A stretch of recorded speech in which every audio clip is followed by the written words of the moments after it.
আসসালামু আলাইকুম। কি পরিমাণ গরম এবং কি পরিমাণ রৌদ্র, এর ভিতরে চাইতে পারতেছি না। গামাইয়া সব শরীর ভিজে গেছে, সবাই এর ভিতরে ঘুরতে আছি। হয়েছে বোনাই, পিছনে বাগনা, ওই হয়েছে আমার ওয়াইফ এবং রাতুল।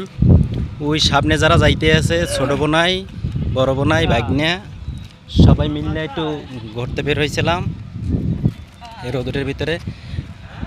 এই সবাই একটু নদীর পাড়ে গেছিলাম। নদীর পাড়ে যাওয়ার সময় বাতাসে তো অনেক মজা লাগছিল, কিন্তু এখন বাতাস থেকে আসার পর এখন বোঝা যাইতে আছে যে গরম কিরে বলে, কেমন গরম এখন বোঝা যায়।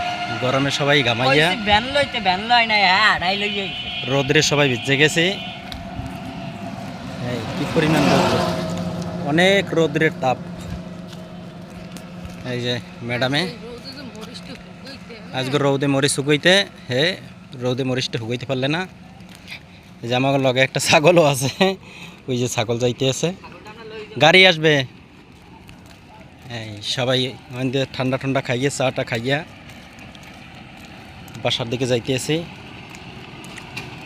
সবাই দোয়া করবেন আমাদের জন্য। আল্লাহ হাফেজ।